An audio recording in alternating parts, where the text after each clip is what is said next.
Mike Bruce here, founder and chief investment officer of Scale Investment Group, a boutique investment management firm in Southeast Michigan. I hope everybody had a very Merry Christmas, is having a wonderful holiday season, and wishing you all the best for a happy and healthy 2025.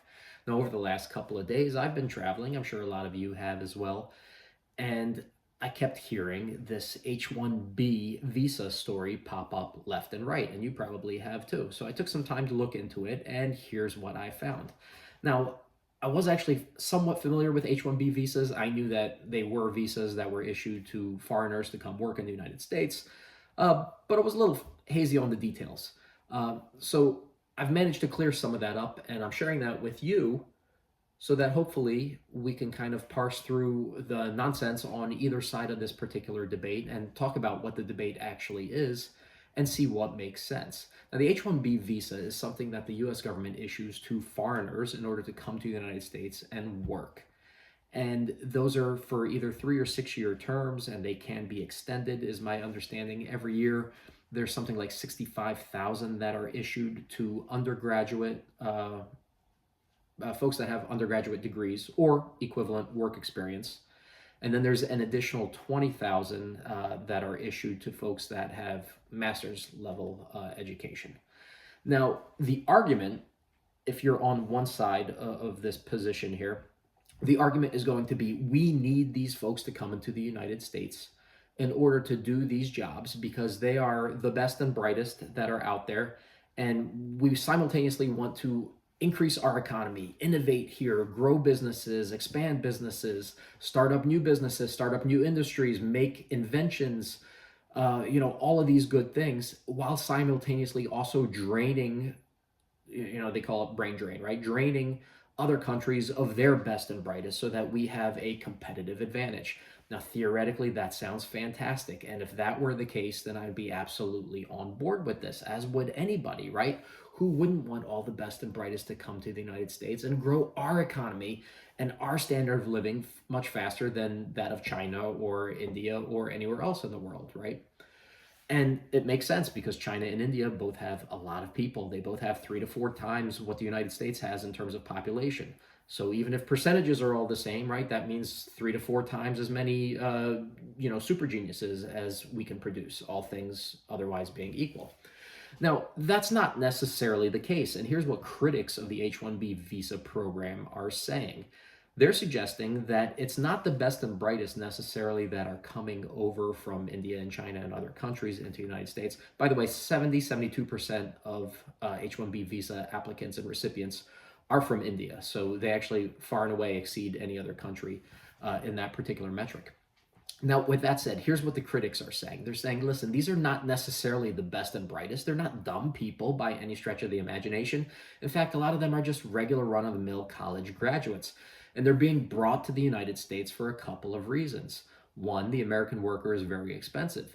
Two, the Indian worker is willing to work for less money, longer hours, less or no benefits in some cases. And there's a lot of strings attached with the H-1B visa program. And that's probably to some extent also true, at least in many situations. It's hard to believe that every year we've got 85,000 super geniuses that we're bringing in from other countries. And then why would we ever let them leave if that were the case, right? Why not just give them permanent residency in the United States and let them work here indefinitely? If they're really as innovative and entrepreneurial as some supporters of this program would have us believe, then we should want them to be here in the United States forever, because then they're going to not only start the current business, but then they're going to start successive businesses afterwards. And one such example actually is Elon Musk. My understanding is that he actually came to the States on an H-1B visa, and look at him now. Now, that's not the case with everybody, but it certainly was the case with him, at least if the reports I read online are to be believed. Now, right now, we've got something like, and when I say right now, I mean as of 2022, that's the latest numbers I was able to find, something like 206 initial and continuing H-1B visas that were issued in 2022. So you've got between 200,000 and 300,000 probably of these kinds of folks in the United States at the time being. Now, The criticism there, the point I'm trying to get to, is that a lot of folks are saying that these are not necessarily just the best and the brightest. They're folks that are just willing to work harder, longer for less than a typical American is. And they have some basic understanding of programming languages or information systems, whatever these tech companies need. Uh, and what they're essentially doing is they're not the best and the brightest that are here to help grow the businesses and like expand our knowledge and innovate and create new inventions and so on and so forth. They're just replacing American workers for less money. Now that's a very real criticism. I've heard a number of stories where these folks come over and the American workers actually have to train them, only to be told that this is going to be your replacement. And then when they have conversations with these folks, they're finding out that they work for a third or a half less than what the American is making, and in many cases, not getting any kind of benefits. Now, that's somewhat problematic. Now, if you're a business owner, understand this. You want somebody to work longer hours for less pay and less benefits. Why wouldn't you? That'd be insane otherwise. But at the same time, if you're a politician or the president of the United States or, some overseer in some government regulatory agency, you have to look at it from a little bit of a different lens. We still want the best and the brightest to come in, but we don't want the system to be abused. And I'm sure there are many instances of it being abused. I can't name any specific ones, but I do know a couple of folks that are on H-1B visas here in the United States. And by all accounts, they're excellent employees and hard workers. They need to be, right? Because their continued existence in the United States and ability to work kind of centers on them being that. Now, with that said, there are abuses, absolutely, as with any government policy. How are you going to stop those abuses? How are you going to make sure that we are just attracting the best and the brightest and we're not replacing Americans with lower paid foreigners? As a business owner, you want lower paid foreigners. It increases your profitability. It might actually, in some cases, even make you more productive if they're willing to work longer hours for less pay. But the problem is, think about it as an economist, right? What happens if you expand that to its extreme? Well, if you expand it to its extreme, you're going to effectively replace all Americans with all foreign workers. Now, obviously, we've got limits, right? 65 or 85,000 is what the limit currently is per year. And I don't know how many times they can be renewed, but the point being is if you were to expand that without limitation, right, then you'd have no Americans in these jobs. You'd have all foreigners in these jobs. And then it doesn't matter how profitable the company is, because the Americans that live and used to work here, but now they don't have jobs because they've all been replaced, are not going to be earning anything in order to buy your products and services. So that becomes an issue. Now, from the standpoint of somebody named Ronak Sutaria, and I hope I'm getting that name right, he was a former H-1B visa recipient, and now he's a tech startup founder. He indicated on a LinkedIn post, which all of the links to all of this stuff is going to be in the description below. I usually put that in if I remember. He says that the H-1B visa, and again, this is a quote from him, is employer, location, and job profile specific. So you cannot change employers, but you also can't change your job description. So when you're into that position for 3 years or 6 years, whatever the case may be, it's not like you can get promoted out of it. So from an employer standpoint, it makes great sense to have somebody in that job because they're not going to go anywhere. They can't change jobs. They can't get promoted within. So especially if you have a high turnover position, that's not going to be an issue, right? You're mitigating that particular risk. And they can't go to your competitor, at least for that 3 or 6 year period. Let's see. A couple other drawbacks he notes. The H-1B visa is employer, location, and job profile specific. Okay, we covered that one. Both fresh and H-1B transfer applications are expensive. So typical costs involved, according to Ronak Sutaria, are about $9,500 per application. So this is not an insubstantial amount, especially somebody coming from, let's say, a place like India or China that has a lower general cost of living, lower salaries, lower pay in general. But it also, and he makes the point, it limits the roles that are available to eligible candidates. Of course it does, right? You're not going to come to the United States and work for minimum wage if it's going to cost you $9,500 to apply for that position. Now, with that said, It's also going to limit who in India or China or wherever else is applying for these jobs, because not everybody has $9,500 saved or has a family that has $9,500 saved that's willing to front that money for this particular application. So keep in mind who you're getting. You're not necessarily getting the best and the brightest. You're getting maybe the best and the brightest, and even that's arguable, from the class of people who have the money to front that kind of almost $10,000 bill. He goes on to say that you cannot be a startup founder on an H-1B, nor can you hold a controlling stake in a company. If you are truly entrepreneurial, this visa won't allow you to grow quickly.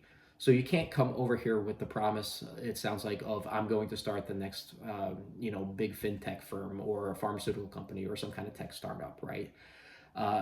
That again is not necessarily attracting the best and the brightest, because they're just going to stay in China and India and Taiwan and wherever else, and that's going to then be a Chinese, Indian, Taiwanese company and not a United States based organization. And lastly, he also says H-1B visa holders have to leave the country within 60 days of their last day of employment, which again, layoffs here can happen, or firings can happen, in the blink of an eye, right? You're happily working away on a project at 9 a.m. and by 5 o'clock that day, you're told that you don't need to come in on Monday, right? So it does put a lot of onus on the employee. Now they have only 60 days to find somebody else who's going to hire them on a H-1B visa, or they have to hurry up and make arrangements to get back to their home country. Otherwise, they're in violation of whatever immigration laws are in place. He goes on to say that for fresh engineering graduates, this visa has been a great entry point into experiencing the American meritocratic culture, and that's absolutely true. But it's not like there aren't drawbacks, and especially the drawbacks seem to be to the individual, not so much the company.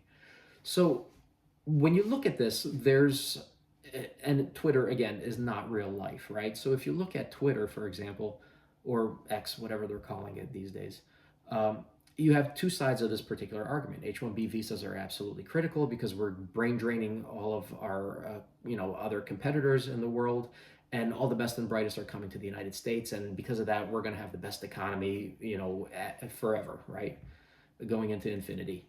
And in theory, maybe that's how the H-1B visa initially was started, but in practice, you have a whole lot more of these are just regular run-of-the-mill employees that maybe we can, maybe we can't find here in the United States, but we're not going to try and look that hard, because if we do find one, we're probably going to have to pay the American more than we would somebody that's coming over from India or China. Now, the reality is there's pros and cons to both positions, and the reality also is that, like most government programs, oversight is right? They're probably making sure that everybody who signs the application, pays the $10,000, is dotting the T's and crossing the I's, right, so to speak. But they're less concerned about whether or not these necessarily are the best and the brightest, and less concerned about whether they are replacing American jobs. Now, having a whole bunch of these people in these industries might make their product and services a lot cheaper than if you're having to pay double that for an American employee. But what does that do to the American unemployment rate, right? Are there other jobs that are commensurate pay, commensurate experience that these Americans can take, and that there's really a shortage between where we need to be and where we are with qualified applicants? If you believe Vivek Ramaswamy, who, as you may know, wrote a couple books, started a couple companies, ran for president, and now he's in charge of, or co-in charge, I guess, with Elon Musk, the Department of Government Efficiency. He's on the side, obviously, that we need to bring more people into the country. And it makes sense, right? As a business owner, I'm sure he's hired a number of people on H-1B visas. Same with Elon Musk. It's no mystery that they're on that side of the argument. But you have to kind of take everything into consideration here. And, is it a net benefit, or is it, 95% negative and 1%, or, positive and then 4% kind of neutral, right? We don't know, right? Nobody really keeps the numbers on this. And each individual company probably has some metrics. But again, as a whole, the government is probably not paying very close attention to that. I think they probably think, hey, we've capped it at 65 or 85,000, and then there's a certain number that are going to be renewed, and we're golden, we'll leave it at that. The great economist Thomas Sowell once said, there are no solutions, there are only trade offs, and that's from his book, A Conflict of Visions. And that's absolutely true. It's true in economics, and it's true in this particular case, which is basically an economic problem, right? You can pay less, maybe get more, but you are supplanting, uh, replacing Americans with foreigners, and that causes its own set of issues. And it kind of devalues the American education system. Vivek made a really great point on his Twitter post where he said, it's a cultural thing. It's not that these folks are necessarily smarter or better, but it's a culture in the United States where we're not uh, pushing people to be the best that they can be. We're not, extolling the virtues of, being a nerd, being a hard worker, being, all of that, math, science, STEM, engineering, all of that good stuff. And we're more focused on kind of the entertainment and sports kind of aspects, which, don't get me wrong, they're all important. But you got to draw a fine line between, how much of this versus how much of that. Or you risk having a culture and a country that has to import their brains from other places, or arguably not use the brains that they do have in favor of foreign brains.